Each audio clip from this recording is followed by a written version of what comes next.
भारत गौरव आचार्य श्री पुलक सागर जी गुरुदेव के प्रवचन और धार्मिक कार्यक्रम देखने एवं सुनने के लिए जिन शरणम मीडिया चैनल को अभी सब्सक्राइब करें और बेल आइकॉन पर क्लिक जरूर करें। क्या संयम और तप से है। क्या है? संयम और तप से है। अरे कहाँ का तप? भगवान तप थोड़ी करते, मुनि महाराज तप करते हैं। भगवान तपस्या करते हैं क्या? भगवान तो भगवान बन गए, अब काय के लिए तपस्या करें? ना इधर दे रे, कहाँ भटक रहा? इधर आ ना, शॉर्टकट मार, उधर देख रहा इधर मांग रहा है। हाँ जाओ जाओ, जल्दी करो भाई। रिपीट उत्तर नहीं करना, जो उत्तर आ चुका उसको दोबारा नहीं बोलने का। नमोस्तु महाराज। भगवान में मोक्ष जाने की भी शक्ति है और सातवें नरक भी जाने की शक्ति है इनके। जय हो तुम्हारी। वापिस कर दो माइक। साथ में नरक भेज रही भगवान को। खुद का जुगाड़ नहीं है। भगवान को साथ में नरक, कोई तीर्थंकर साथ में नरक जाता है क्या? बहुत अच्छा स्वाध्याय है। सातवां नरक सीधा। नमस्ते गुरुदेव। जिनके आगे स्वधर्म इंद्र भी झुकता हो, जिनके आगे पूरा संसार झुकता हो, वो किसी को भी नमन नहीं करते। इतने शक्तिशाली उनका अनंत सतुत है। सब घोटाला है। हाँ बोलो।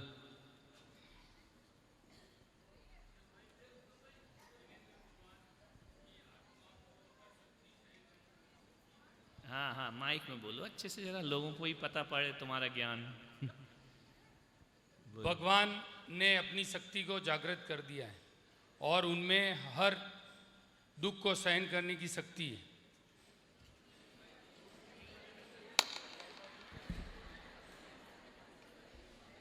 नहीं, भगवान को भी दुख पड़ेगा,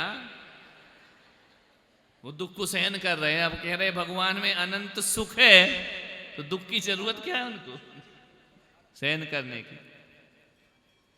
देखिए, भगवान अनंत बलशाली हैं, अनंत शक्ति है।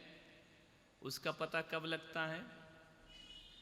जब भगवान का जन्म होता है और नवजात शिशु अंतर मुहूर्त, उसे जब सुमेरु पर्वत पे बिठाया जाता है। तुम कितने साल बाद बैठना सीखे हो? बोलो। पैदा होते ही बैठ गए थे? कितने साल लगे तुमको? साल भर? बैठ तो गए, लेकिन बैठना तो आज तक नहीं सीखे हो। कैसे बैठना? समझ में आ रहा? आप कल्पना करो, किसी भी धर्म में ये बात नहीं आ सकती कि तीर्थंकर बालक का जन्म हो और उसे अंतर मुहूर्त माने एक समय 48 मिनट तक तो देवता लौट के वापस आ जाते हैं। समझ में आ रहा? कहाँ ले जाते हैं बालक को? बोलो। सुरपति ले अपने शीस, जगत के ईस गए गिरिराजा, जा पांडु के शिला विराजा। कहाँ बिठा दिया भगवान को? कहाँ बिठा दिया? कितने साल के बालक थे? बोलो। कितने साल के बालक थे? 1 घंटे के? जितना पंच कल्याणक में दिखाते हैं ना, इतना होता नहीं है। पलक झपकते तो सब क्रिया होके बालक रिटर्न। समझ में आ रहा? तो अभी बालक का जन्म हुआ ही है। यदि 48 मिनट हो जाएगा जन्म का, तो मां बच्चा नहीं देगी। समझ में आ रहा? यहां जन्म होता है, वहां देवता प्रकट हो जाते हैं। पंच कल्याणक वो ड्रामे वाले अलग हैं जो अपने होते हैं। ओरिजिनल भाव पंच कल्याणक, ये अपना तो द्रव्य पंच कल्याणक स्थापना से। तो वो जो जैसे ही बालक सूर्य उदय हुआ कि लालिमा छठी। समझ में आ रहा? तो जैसे ही बालक का जन्म हुआ और सची आई, ऐसा ड्रामा वामा नहीं होता कि ये स्वामी मैं अंदर कैसे जाऊं, बच्चा कैसे लाऊं, ये नकली बच्चा, तुम मुझे युक्ति बता। ये सब कुछ नहीं होता, सब नेचुरल क्रिया होती है वहां। ये तो अपन लोग प्रभावना के लिए दिखाते हैं कि इंद्र खड़ा हो गया, जाओ देवी लेकर आओ, और जल्दी लाना, और वेट कर रहा इंतजार। ये सब कुछ नहीं होता है। सीधे अयोध्या नगरी में पहुंचे, इंद्र रुका और इंद्राणी गई। ये संवाद कुछ नहीं होते। समझ में आ रहा? वो तो अपन किस लिए दिखाते हैं कि बेचारे ने लाखों की बोली ली है, एक आध डायलॉग तो बुलवा दो, नहीं तो उसका पैसा बेकार चला जाएगा। कुछ नहीं होता। इंद्र को इतना नहीं मालूम, इंद्राणी को इतना नहीं मालूम कौन जाएगा कौन लाएगा, सब मालूम है। वो कहती, हे देव बताओ कैसे कोई माँ अपने बालक को देगी। ये कुछ डायलॉग नहीं। ऐसे पंच कल्याणक वो रोज मनाते हैं, आज भी मना रहे हैं। सौधर्मेंद्र पंच कल्याणक विदेश क्षेत्र में प्रतिदिन जन्म हो रहा है भगवान का। समझ में आ रहा? तो ये तो उनका रोज का कार्यक्रम है, इतना ड्रामाबाजी क्यों करेंगे वो? जैसे ही बालक आए, जन्म हुआ और इंद्राणी आई, अंदर गई, फट से नकली बालक रखा। ऐसा नहीं कि ऐसा हाथ कर रही, ऊपर से पुतला आ रहा है ना, प्लास्टिक का गुड्डा आ रहा है, ये सब वहां नहीं होता। वो तो इंद्राणी को ऐसा करना है, बालक तुरंत निर्मित हो जाता। वृद्धिधारी है देवता लोग। तो जैसे ही बालक को उठाया, माँ देख भी नहीं पाई अभी, एक समय के अनंत में भाग में ले जाती है, और ले जा करके कहाँ रख देती है? पांडुक शिला पे। कैसे रख देती? गोदी में। बोलो, स्फटिक मणि की पांडुक शिला, उस पर भगवान विराजमान कैसे हो जाते हैं? इमेजिन करो, तुरंत का बालक पद्मासन लगा के बैठ जाए। अपन तो लुढ़क पुड़क एक आध साल होते रहे, यहाँ गिरे वहाँ गिरे, ऐसे पकड़ो फिर गाड़ी चलाओ तब चलना सीखे। वो कैसे बैठ गए? बोलो। श्वेतांबर आदि मत में कहते कि सौधर्म की गोद में बैठे, लेकिन दिगंबर मत कहता वो गोद में नहीं बैठे। तीन लोक का नाथ, जिसके आधार से तीनों लोक हों, उसे किसी आधार की जरूरत नहीं पड़ा करती। कैसे बैठ गए भगवान? अपने को तो बुढ़ापे तक पद्मासन लगाना नहीं आ रहा। लगाओ तो कहीं घुटना दुखते हैं, कहीं नस खिंचती है, कहीं एड़ी में दर्द हो जाता है, 4 बार ऐसे आड़े टेढ़े हो जाते हैं। वो कैसे बैठ गए भगवान? पद्मासन। दृष्टि कैसी कर ली भगवान ने? नासा दृष्टि। समझ में आ रहा कि नहीं आ रहा? तो ये इतना बड़ा तुरंत के पैदे हुए बालक यदि इतना कर रहा है, तो उसमें शक्ति कितनी है? शक्ति वाले ही करेगा, अपन तो निर्बल है ना। हनुमान जी कहा था ना, चट्टान पे गिर गए तो चट्टान टूट गई। तुम आज ट्राई करना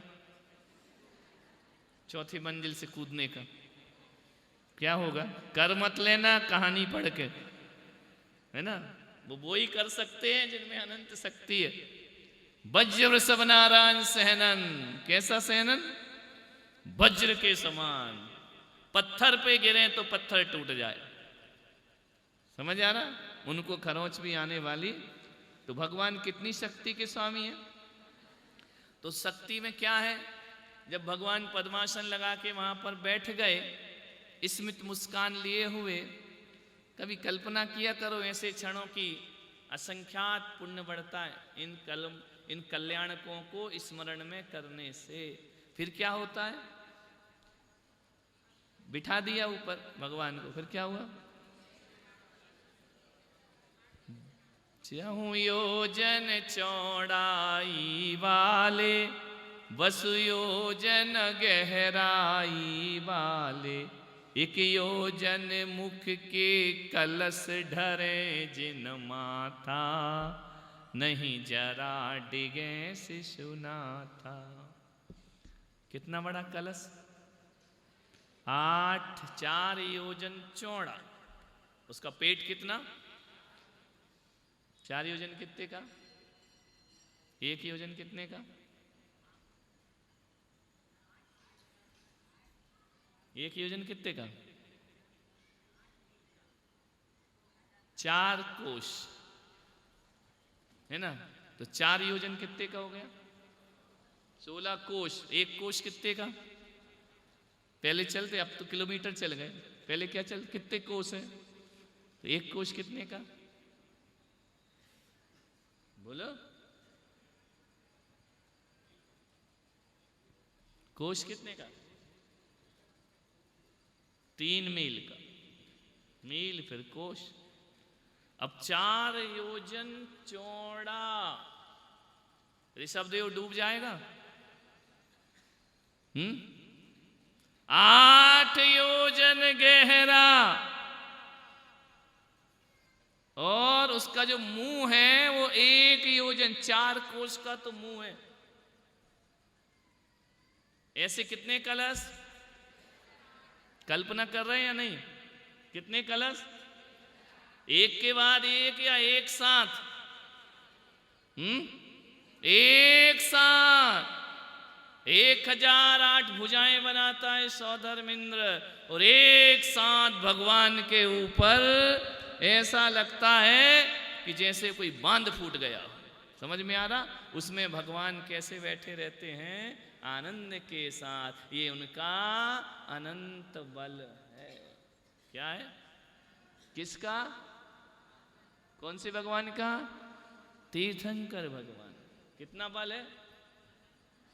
उसके लिए कवि ने अच्छा लिखा, जाधारा पर्वत पर गिरे, पर्वत खंड खंड हो जाए, सोधारा प्रभु शीस में फूल कली बन जा। इतनी तेज धार होती है कि किसी पर्वत पे गिर जाए तो उसके टुकड़े टुकड़े हो जाएंगे।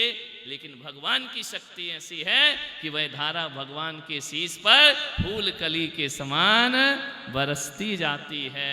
ऐसे 1008 कलशों से तीर्थंकर भगवान का नमन होता है। ऐसे वह भगवान अनंत शक्ति के स्वामी है। समझ आ रही बात? नहीं आ रही? कितनी शक्ति उनमें? अनंत शक्ति। पूरे विश्व को डमरू जैसा बजा दे, इतनी ताकत है। तुमने पढ़ा ना प्रथमान योग में कृष्ण और नेमिनाथ का संवाद? पढ़ा है कि नहीं? कि रंगोत्सव चल रहा था, बसंतोत्सव, तो भाभियों ने, देवर थे नेमिनाथ, रंग डाल दिया इन पे। होली हुई। जब रंग डाला तो उसके बाद भगवान ने कहा अपनी भाभी जामवंती से कि मेरी जो धोती है इसको सुखा दे, धो के डाल दे। तो वो तो नारायण की रानी थी, नारायण श्री कृष्ण की। उसने कहा देवर जी, मैं नारायण की पटरानी हूं, तुम्हारे कपड़े धोऊंगी। और इतना शौक है तो धोने वाली ले आओ।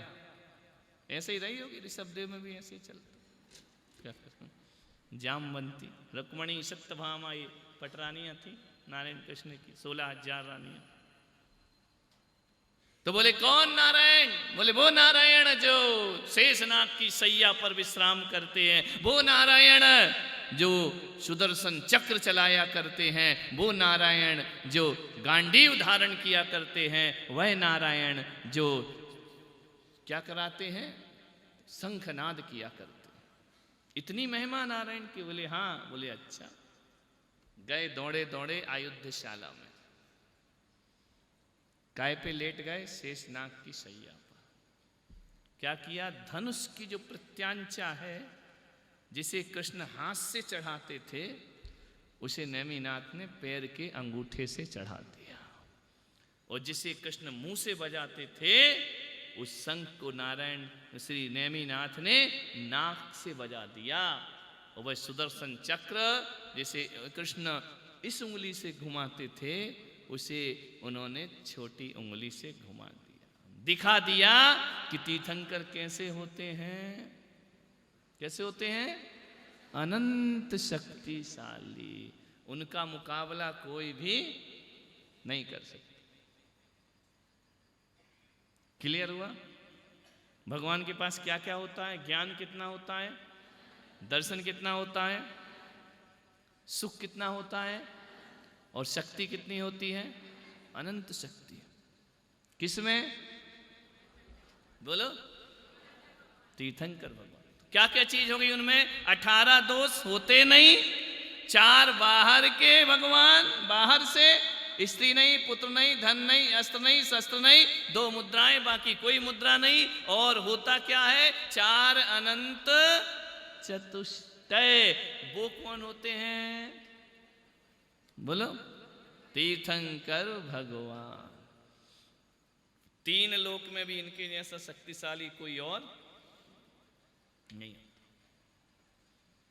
अब आगे चलते, अब थोड़ा अपन आज भगवान को ही समझ रहे हैं ना, लास्ट है आज, कल कुछ और समझना भगवान को ही है, क्लास भगवान की चल रही।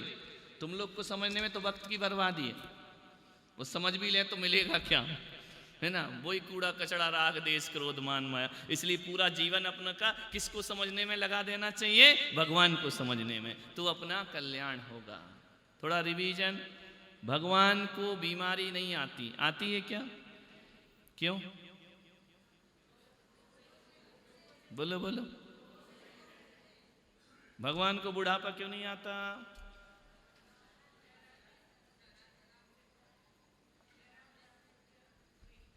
मंत्र पढ़ रही कि उत्तर दे रही?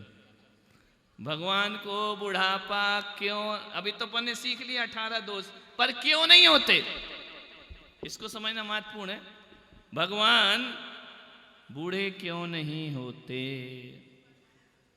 हाँ बोलो मध्यम वर्गीय। अब सुनो उत्तर विद्वान। भगवान ज्ञानी होते हैं? भगवान ज्ञानी होते हैं, भगवान सबसे सर्वोपरि होते हैं। ज्ञानी बूढ़ा नहीं होता? भगवान ज्ञानी होने पर कभी वो बूढ़े नहीं होते हैं। क्यों? क्योंकि उनमें ज्ञान भरा हुआ होता है। तो जिसके अंदर ज्ञान होता बूढ़ा नहीं होता? हम बूढ़े नहीं होंगे? वो केवल ज्ञानी है सर। तुमने स्कूल में भी यही किया है। मैथ्स के पेपर में हिस्ट्री पढ़ के जाते थे, है ना? गलत हो गया है। बैठ जाओ अंकल जी, चेयर ले लो। नहीं मिल रही तो लेट जाओ, मिल रही तो बैठ जाओ। चेयर ले लो चेयरमैन। आइए पधारिए, मध्यम वर्गीय का भी यहाँ स्वागत होता है। देखिए भगवान को जब केवल ज्ञान हो जाता है ना, बीमार कब होता है आदमी? चलो ये बताओ, बीमार आदमी कब होता है? तुम बीमार कब होते हो?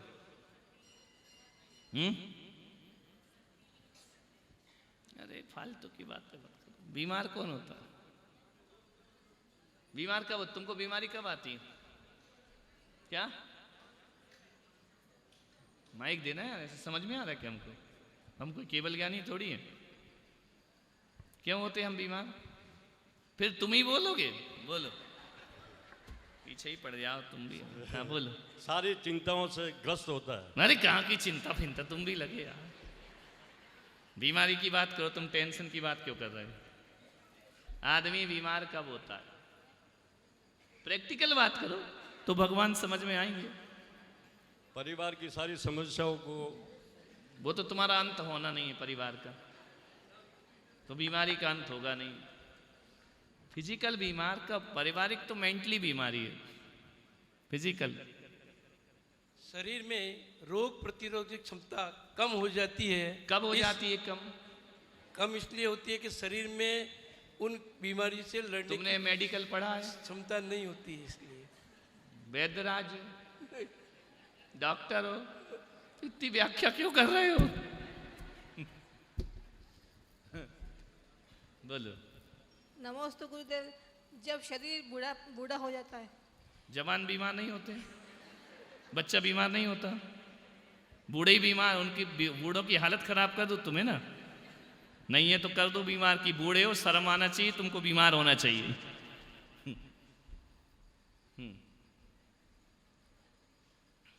आयुर्वेद की बात करो। जो सांसारिक वस्तुओं का त्याग कर बस देता है। बैठ जा। बहुत शेर दहाड़ लिया वीर रस का।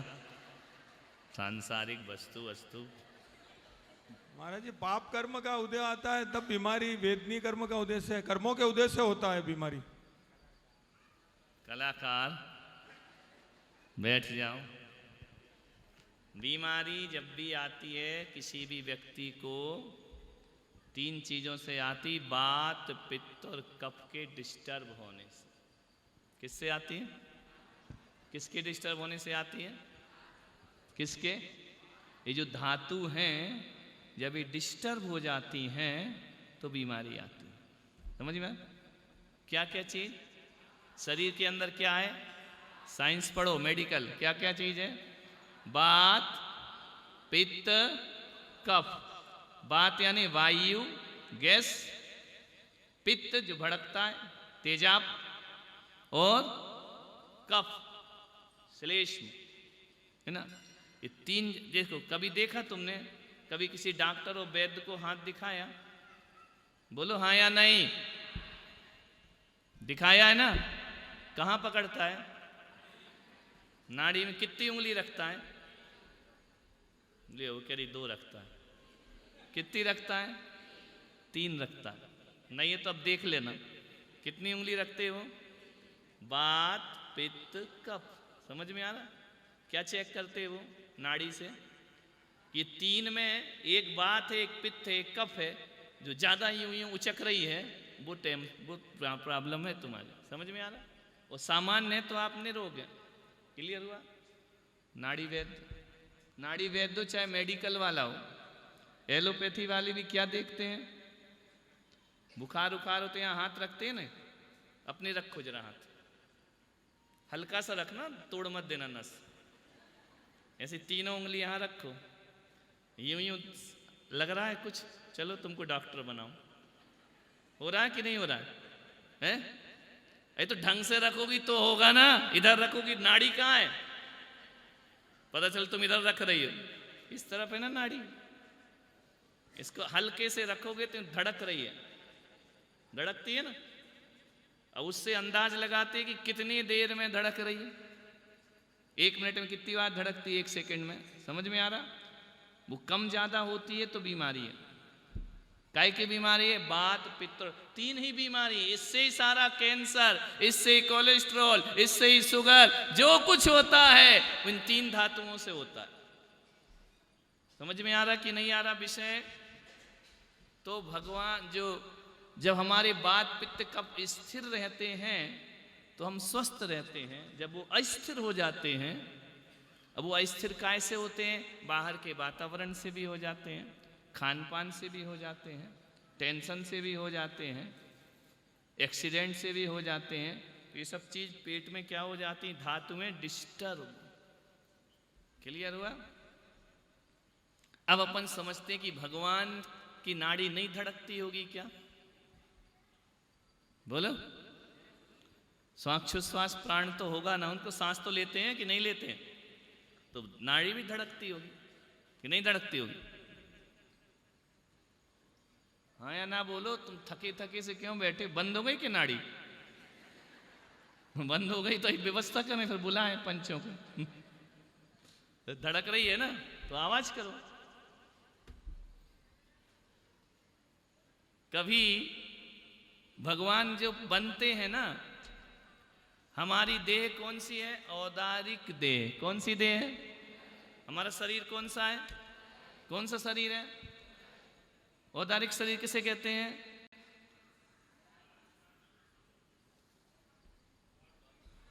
क्या? उधार का? बोले उधार का शरीर औदारिक शरीर, जिसमें 7 धातु और 7 उपधातु होती हैं, उसे औदारिक शरीर कहते हैं। किससे बनता है ये शरीर? 7 धातुओं से और 7 उपधातुओं से इस शरीर की रचना। शरीर 2 ही होते हैं, औदारिक और वैक्रियक। वैक्रियक किसका होता है? देवताओं का। देव और नर की, उनके पास ये सब हड्डी मड्डी नहीं होती। समझ में आ रहा? तो 7 धातु और 7 उपधातु, नाम मालूम है? लिख लो। ये भी नहीं, आज तुमको आयुर्वेद पढ़ा ही देते हैं।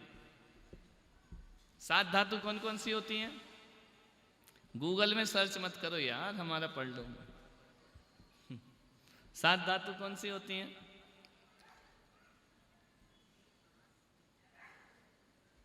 पहली रस, शरीर में ऐसी धातु है जिससे भोजन पचता है, उसको बोलते हैं रस। काय से भोजन पचता है? वो रस काय से बनता है? खाने से। तो वो भोजन को क्या करता है? पचाता है। पहली धातु कौन सी? दूसरी धातु कौन सी? रक्त, खून है या नहीं?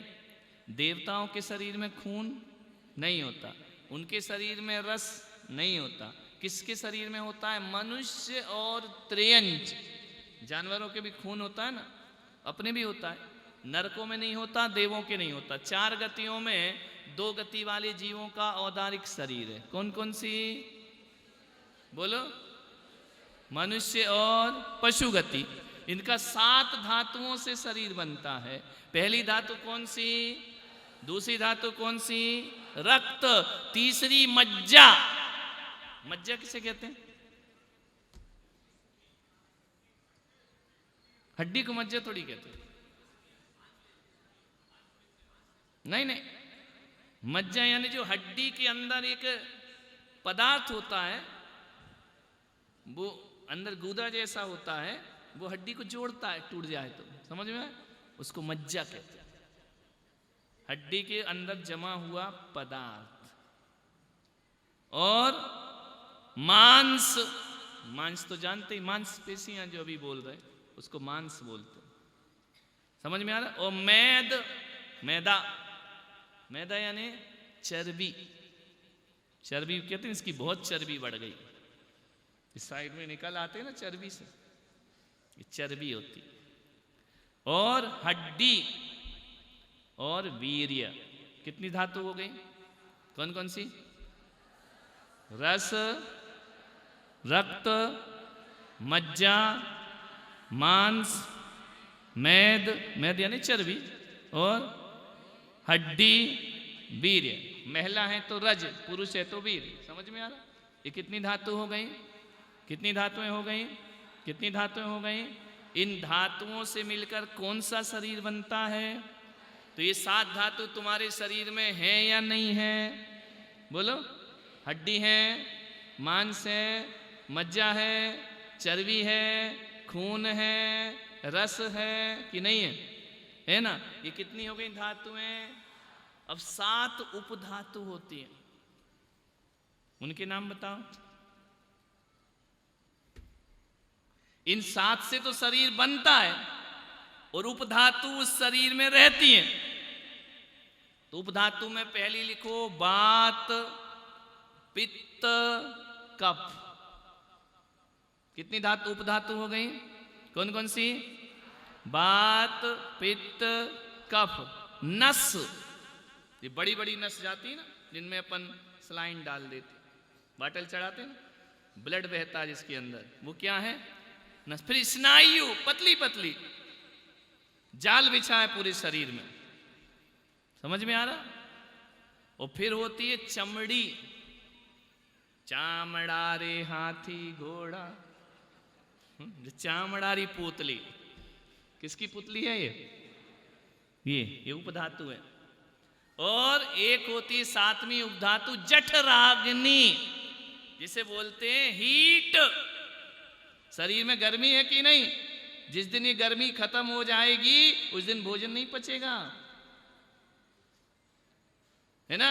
भूख की इच्छा कब कम होती है? जब जठराग्नि मंद पड़ जाती है। वो जठराग्नि खत्म हो गई तो कहते ठंडा पड़ गया, है ना? शरीर गर्म किससे? किससे गर्म शरीर? जठराग्नि से। और जिस मृत्यु के बाद जठराग्नि क्या हो जाती है? खत्म। तो शरीर कैसा हो जाता है? ठंडा। ये जठराग्नि नहीं होगी तो आदमी जी नहीं सकता। पेट में होती है भोजन को वो अग्नि क्या करती है? एक तो आधा तो तुम लोग पचा देती हो प्रेशर कुकर में, बाकी जो बचा तो कौन पचाती है? जठराग्नि। समझ में आ रहा? तित्सा धातु और उपधातु समझ में आ गए? ये 14 चीज तुम्हारी बॉडी में है या नहीं? जिसकी में नहीं हो खड़े हो जाए। मध्यम वर्गीय 15 है कि 16 है कि 14 है? नहीं, 2-4 गायब हो गई हो, एक्स्ट्रा हो गई क्या? अच्छा, गायब हो गई तो अपन ही गायब हो जाएंगे, समझे? तो ये 14 धातुएं, 7 धातु और 7 उपधातु, इससे कौन सा शरीर बनता है? याद रखो नाम, औदारिक शरीर। कौन सा शरीर? तुम्हारा शरीर कौन सा है? तुम्हारा शरीर कौन सा है? मुनि महाराज का कौन सा है? त्रियंचों का कौन सा है? औदारिक। इनमें मांस है, मज्जा है, पीप है, सब भरा हुआ है। पल रुधिर राध मल थैली की कसवसादिते मेली। समझ में आ रहा? इस चमड़ी के अंदर ही सब भरा है, दुनिया भर की गंदगी। बड़े खूबसूरत दिखते हो ना, क्रीम लगा ली, ये पोत लिया, थोड़ी चमड़ी हटा के देख कितना सुंदर। समझ में आ रहा? पता पड़ जाएगा। क्लियर हुआ? अब जैसे ही अब भगवान पे आते अपन, ये तो अपनी दशा हो गई, दुर्दशा। भगवान की दशा कैसी होती? अब तीर्थंकर भगवान को जैसे ही केवल ज्ञान होता है, कब होता है केवल ज्ञान? घाती कर्मों का, 18 दोषों का नाश करने से क्या प्रकट हो जाता है? अब उनकी जो औदारिक देह है वह परम औदारिक हो जाती है। कैसे हो जाती है? परम यानी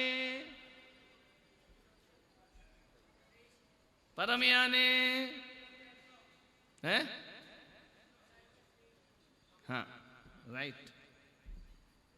परम यानी पवित्र। कैसी हो जाती है? अपनी देह कैसी है? हैं? अपावन। और भगवान की देह कैसी हो जाती है? प्रभु पतित पावन, मैं अपावन। मैं कैसा हूं? भगवान कैसे हैं? पावन। समझ में आ रहा? उनकी देह कैसी हो गई? पवित्र हो गई। पवित्र कैसे हो जाती है? अपनी देह अपवित्र किसकी वजह से है? 7 धातु और वो जैसे ही केवल ज्ञान होता है, इस 14 धातुएं गायब हो जाती हैं। नहीं आ रहा समझ में?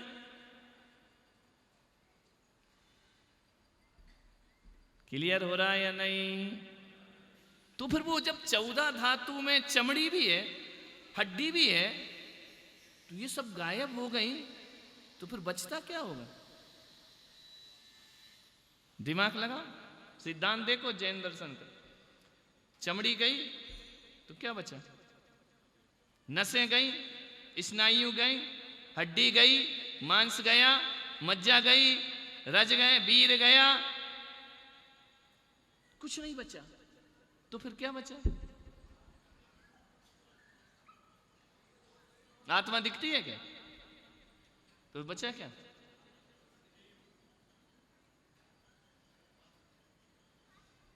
बाल कोई धातु नहीं है। 14 धातु में बाल का नाम आया? नाखून का आया क्या? ये तो अवयव है, ये धातु थोड़ी है। फिर क्या बचता है? तुम्हारे हाथ शरीर से हड्डियां निकाल दी जाए, निकलवा मत लेना मेरी बातों में चल के, नहीं तो आज अस्पताल पहुंच जाओ कि मेरी सारी हड्डी बाहर निकाल दो। हड्डी तो नहीं निकलेगी, तुम बाहर निकल जाओगे। वो केवल ही भगवान का ही होता है। देखो, इसलिए हमने कहा ना, अपने भगवान दुनिया में अनूठे हैं, सबसे अलग है। 14 इसको थोड़ा रोक दो ना यार काम को। अभी कौन सा एक दिन में ताजमहल बना देगा ये? बंद कर दे। इतने साल से दशा नहीं सुधरी, एक दिन में क्या सुधरी?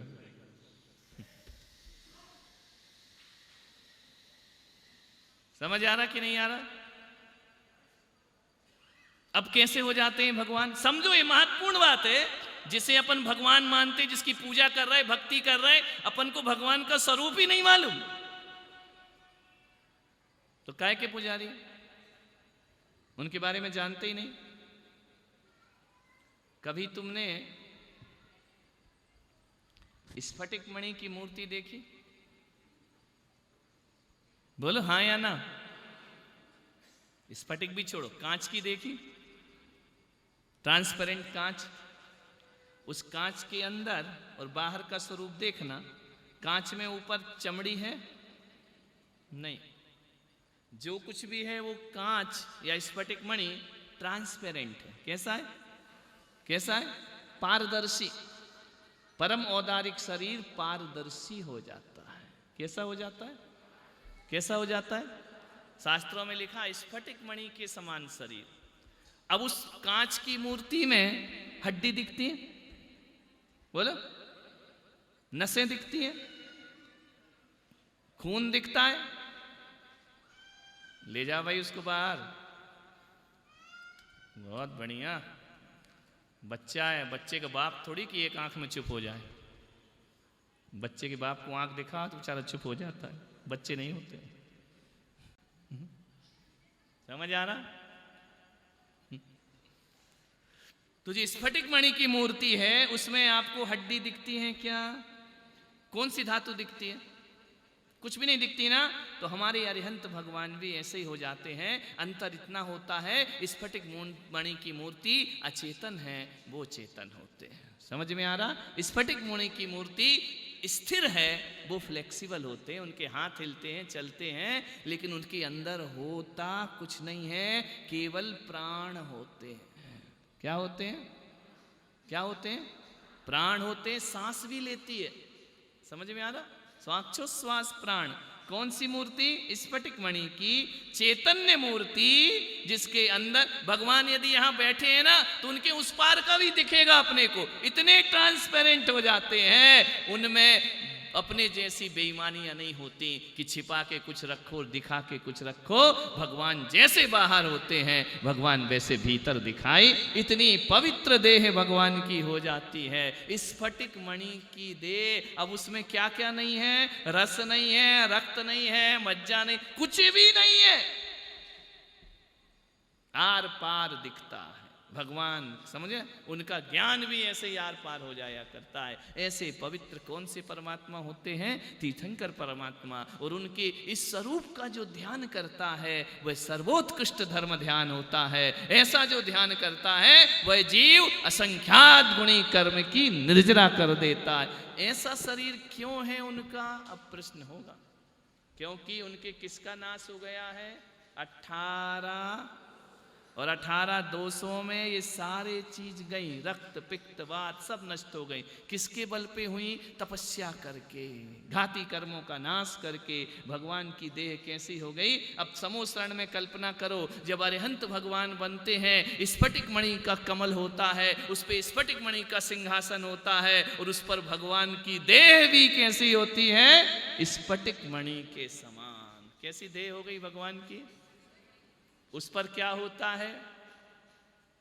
मंदार सुंदर नमेरु सुपारिजात, पुष्प वृष्टि नाम का प्रातिहार होता है। इतने पुष्प बरसते हैं, इतने पुष्प बरसते हैं कि भगवान की वो स्फटिक मणि की देह पराग से पीली हो जाती है। इसलिए अपन कहते हैं आज हमारो मन कैसा? ऋषभ देव भगवान केसरिया, अजित नाथ भगवान केसरिया, केसरिया केसरिया आज हमारो रंग। भगवान कौन से रंग के हो जाते हैं? और अपना चौमासा कहाँ हो रहा है? केसरिया नाथ की नगरी में। इतने फूल, उनकी बॉडी केसरिया हो जाती है। पुष्पवृष्टि नाम का प्रातिहार, 8 प्रातिहार में लिखा है ना। तो वो जो सौधर्म इंद्र है, इतना बढ़िया वर्णन लिखा है, वो भगवान की केसर अपने मस्तक पे लगाता है, चरणों की। क्योंकि स्फटिक मणि का है, जब फूल बरसेंगे तो पराग तो लगा ही रह जाएगा उनमें। समझ में आ रहा? भजन गाते बस केसरिया केसरिया केसरिया, आता ना जाता कुछ, बस केसरिया। 24 तीर्थंकर केसरिया हैं, क्योंकि उन पे पुष्प बरसते हैं। कहाँ पे बरसते हैं? समोसरण में अष्ट प्रातिहार से भगवान युक्त हुआ करते हैं। हम दुनिया में किसी भगवान के पुजारी नहीं, हम ऐसे अपने अरिहंत भगवान के भक्त हैं। हकीकत में ये ही भगवान है, बाकी कुछ भी भगवान नहीं।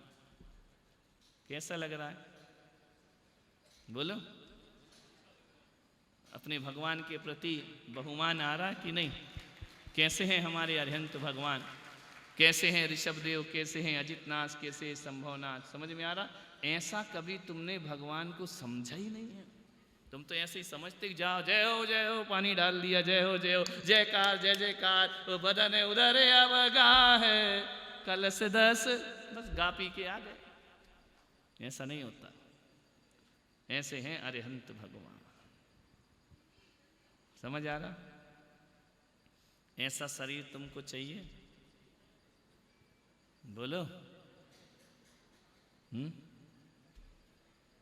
परम शुद्ध परम औदारिक से लोग कहते तो हैं अरिहंत परम औदारिक होते, वर्णन भी तो करो कैसे होते।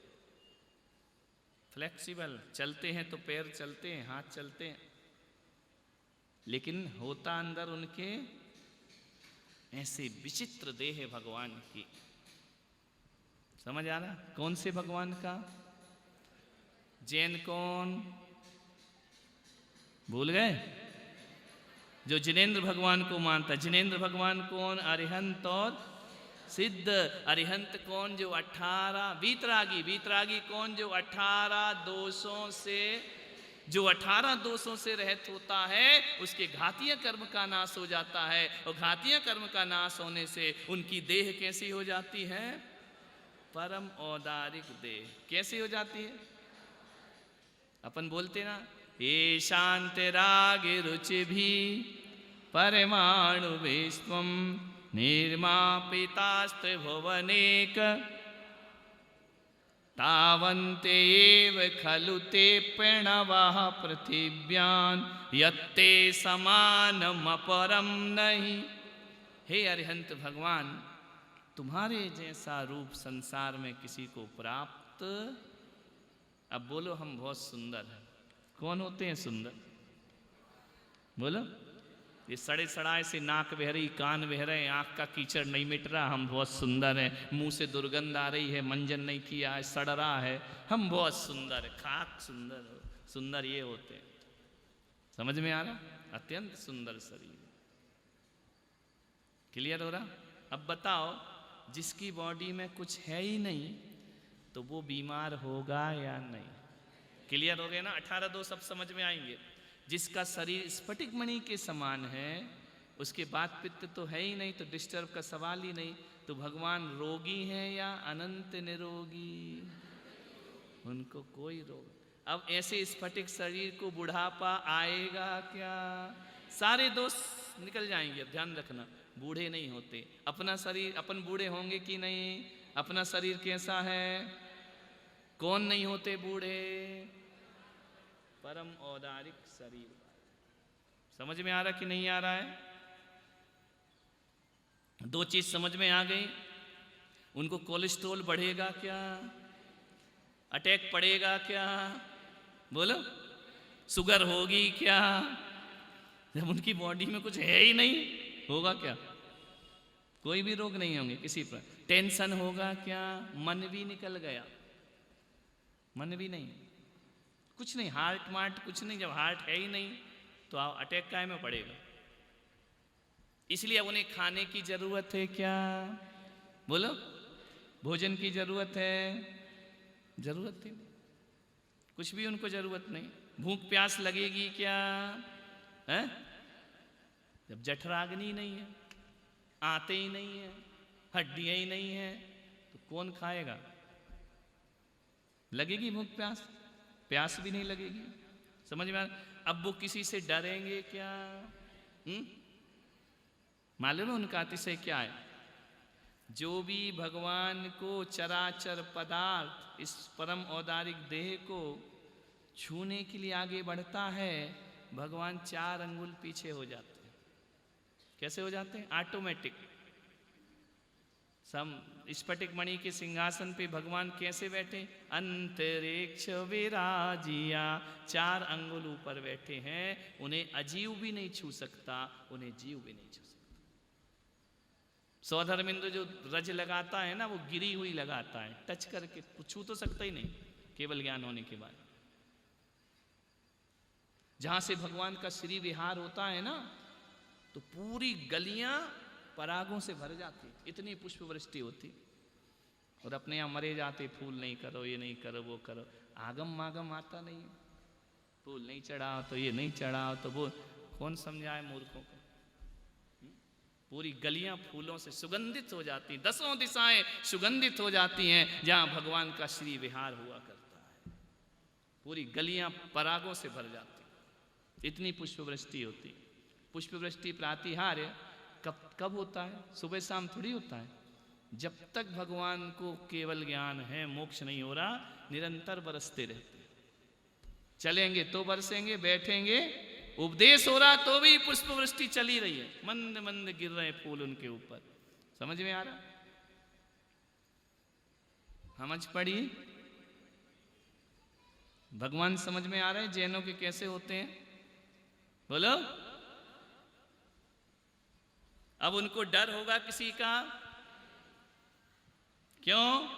सुंदर क्यों होते हैं आजीवन? क्योंकि धातु उपधातु होती नहीं तो बुढ़ापा आएगा नहीं, बुढ़ापा नहीं आएगा तो खूबसूरती बनी रहेगी। समझ में आ रहा? अपन लोग देखो, थोड़ा सा अंतर देखना।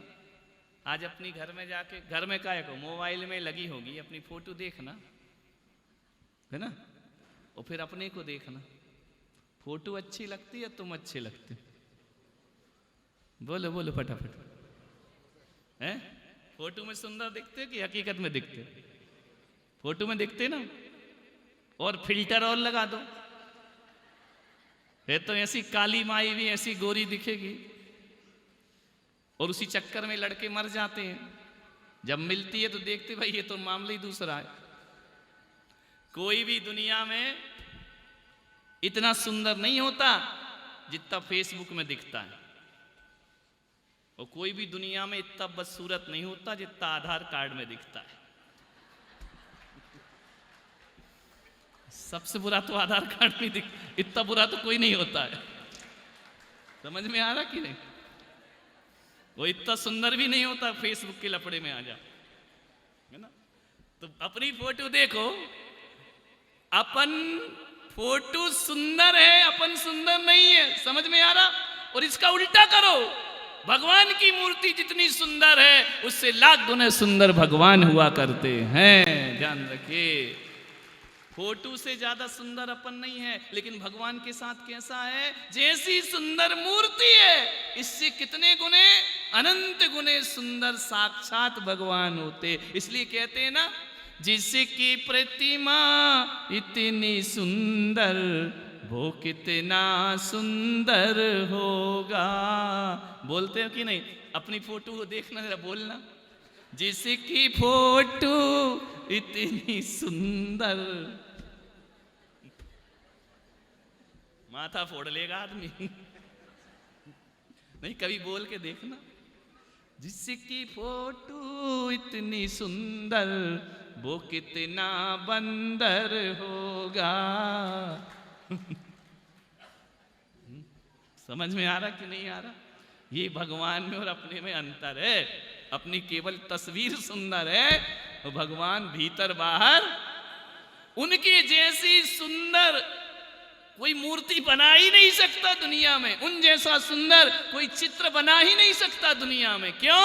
यते समानम अपरम नहीं रूपमस्ति। हे जिनेंद्र, तुम्हारे जैसा चेहरा, तुम्हारे जैसी सुंदरता दुनिया में किसी के पास नहीं हुआ करती। तो कहां से पेंट लाएगा? पेंटर करते हो बना ही नहीं सकता। किसी कलर में ताकत नहीं है तीर्थंकर की सुंदर मूर्ति बना से, किसी शिल्पी में ताकत नहीं है, किसी कला में ताकत नहीं है, किसी धातु में ताकत नहीं है उनके जैसा सौंदर्य धारण कर सके। है या नहीं? अत्यंत सुंदर शरीर, ये उनका जन्म का अतिशय है। कुछ हो रहा है? नहीं बोलो।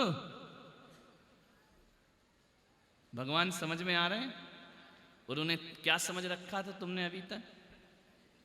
कि वही सिपिंडी डाल दो पानी, ए स्वाहा स्वाहा स्वाहा स्वाहा।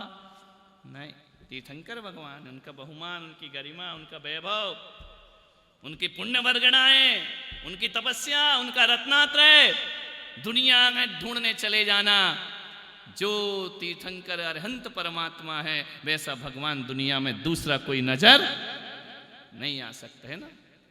सराग देव देख में भला विशेष मानिया, स्वरूप जाहि देख बीत राग तू पिछानिया।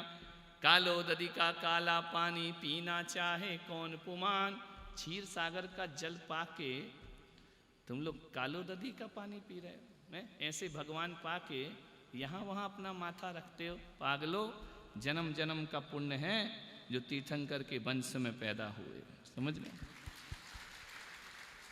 कई जन्मों का पुण्य है। समझ में आ रहा? उस पुण्य को ऐसे नाश कर रहे हो, कुगुरु कुदेवों में बर्बाद कर रहे हो। समझ में आ रहा? ऐसा मत करो। सर कट जाए लेकिन झुकेगा तो केवल अरिहंत सिद्ध के आगे झुकेगा, बाकी हमारा सर कहीं झुकने वाला, क्योंकि उनमें उतनी योग्यता है ही नहीं। हम कोई राग देश थोड़ी कर रहे हैं, पावर तो इनके ही पास है। इसलिए अपन क्या बोलते हैं? अरिहंत शरणम पवज्जामि, सिद्ध शरणम पवज्जामि। समझ में आ? यही हमारे आराध्य हैं, यही हमारे भगवान है। और तुम बोलते हो कि जैनों का भगवान कुछ नहीं करता। अनंत शक्तिशाली है जो जैनों का भगवान करता है, वो दुनिया में किसी का भगवान कुछ नहीं कर सकता। समझ? और इनने नहीं किया तो फिर दुनिया में कोई तुम्हारा कुछ करने वाला भी पैदा ही नहीं हुआ। समझ में आ रहा? इनकी कृपा नहीं मिली तो। क्लियर हो रहा है? समय हो गया आपका। तो विषय अच्छे लग रहे हैं कि नहीं? ये भगवान के स्वरूप को समझना। अपन को इस चतुर्मास में कुछ करो या ना करो, महाराज बनो या ना बनो, कट्टर जैन बन जाओ तो हमारा चौमासा कराना सार्थक हो। और तुम यदि साथ देते रहे तो मैं कट्टर जैन बना के ही जाऊंगा। ध्यान रखना। तुम्हें गुरु का स्वरूप भी समझाऊंगा, तुम्हें आगम का स्वरूप भी समझाऊंगा, तुम्हें भगवान का स्वरूप भी समझाऊंगा। समझ में आ रहा? क्लियर हो रहा? ऐसे अपने कौन से परमात्मा हैं? तीर्थंकर परमात्मा। शेष चर्चा अपन कल करेंगे। चला।